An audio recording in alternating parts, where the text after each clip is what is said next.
The Northwestern Railway was experiencing its busiest summer ever. Passengers and cargo were flying to and fro between Sodor and the mainland. The Fat Controller had to send some of his own engines to do work on the other railway. Gordon, Donald, and Douglas often had to make several passenger or freight trips, sometimes even going as far as London. James had volunteered to take one of these trains, but the Fat Controller chose Duck to pull the special train instead. James thought this to be a very poor decision.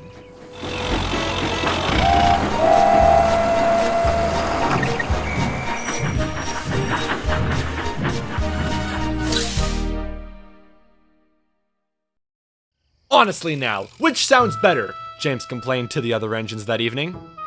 James at King's Cross Station? Or Duck at King's Cross Station? A Sodor engine finally makes headlines, and that's what we get? Rubbish! It doesn't make a Sudrian engine sound very respectable, if you ask me. I beg your pardon? I like my nickname, thank you very much, retorted Duck defensively. Duck isn't even my real name. My real name is... Yes, Duck, we all know about your real name. Alright then, what is it? Wasn't it something like Montana? Montgomery? Montesa? Mozzarella? Look, I don't know, alright? But just because Gordon's fast doesn't mean we call him Cheetah, and just because Henry's strong doesn't mean we call him Elephant. You're darn right you don't, and you won't, chuffed Henry. Thomas and Percy, meanwhile, were finding the big engine's discussion very funny. Do you know what I think your animal name would be, James? Percy asked, sweetly. I know I'm gonna regret asking, but what? Skunk! Because whenever someone ticks you off, you always have to go and make a big stink. Duck and James refused to talk to one another for the rest of the night. The very next day, Sir Topham Hatt had arranged for James to take an important slow goods up to Vickerstown Station. This made James even more cross, and he was still fuming about Duck's trip to London. Duck at King's Cross indeed. Pah! He huffed. I suppose you can't expect a tank engine to properly represent all of Sodor. Have some self-respect. Attention all station workers. Engine number 5 arriving with the local goods on platform 4. Repeat, engine number 5 with the local goods. At last, James and his train reached their final stop. James was still grumbling when he saw the engine. In the distance, a bright blue engine was rocketing down the tracks with the express. Its streamlined body glistened and gleamed in the glow of the morning sun. James had never seen an engine go so fast. It was unlike anything he had ever seen before. Best of all, at least to James, was the engine's beautiful, bright red driving wheels, pounding the rails furiously as it thundered down the line. I could use some of those. Why don't I get red wheels? With a shriek of its whistle, the train disappeared around the bend and out of sight. Secretly, James was impressed. That night, James told the other engines about what he had seen. Duck was staying on the other railway for work the next day. It was incredible! Exclaimed James. It was the fastest engine I've ever seen. It was like a red and blue bullet. It must have been going over 100 miles an hour. Well then, that engine must have been me, declared Gordon. Only I could match such incredible speeds and look stylish while doing it. He does have a point, Edward added. Didn't you nearly go 100 miles an hour, Gordon? Wasn't that the time when your dome came loose and— Actually, I lied. I never went 100 miles an hour, and we're not going to talk about it. End of discussion. You must have been seeing things, my dear James.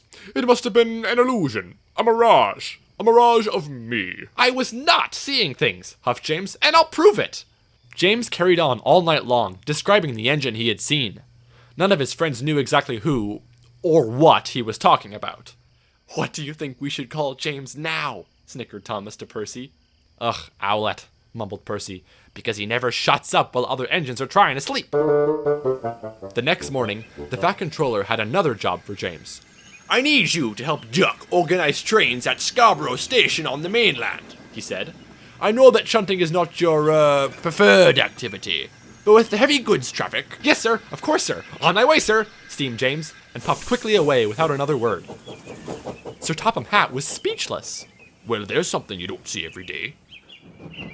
If I hurry to Vickerstown, maybe I can catch that engine I saw yesterday, James thought to himself. But when he reached Vickerstown, it was too late. Wait! Stop! James cried. Who are you? I have to know! But the engine didn't hear James. It was already leaving the station. James knew it was now or never.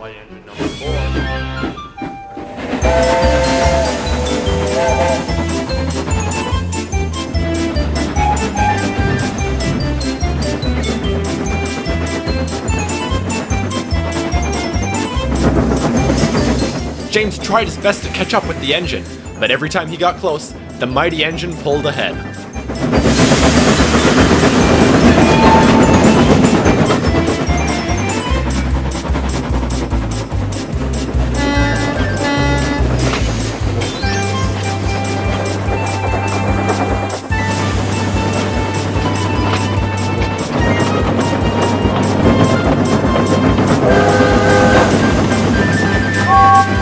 By the time he reached Bridlington, the engine was far away, and James was left behind in the dust. James followed the engine all the way to Scarborough, the terminal station at the end of the line.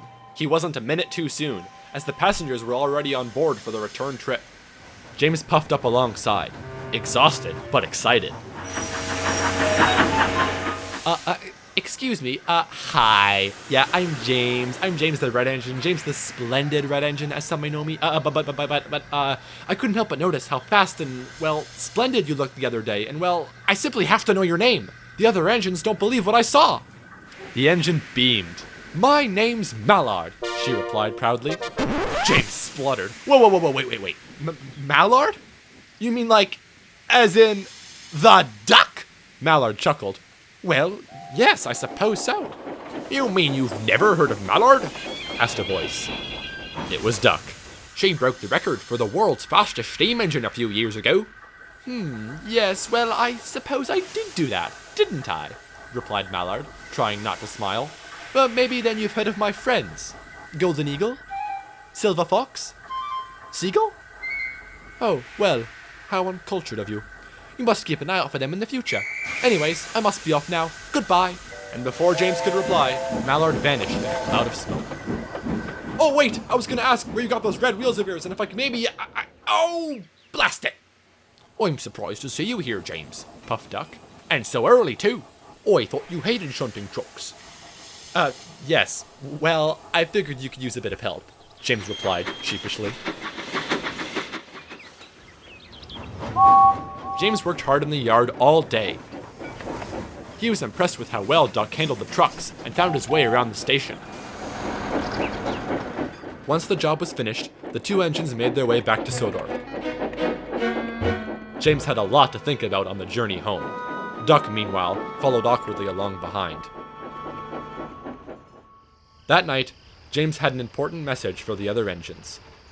So, attention everyone, if you please. Yes, Gordon, you too. I'd like to say that I owe Duck an apology. Today I met the most splendid engine I have ever seen. Other than myself, of course. Her name was Mallard. Oh, yes, of course. You mean you've never heard of Mallard? Asked Gordon. How uncultured of you, James. Yes, Gordon, we've established that.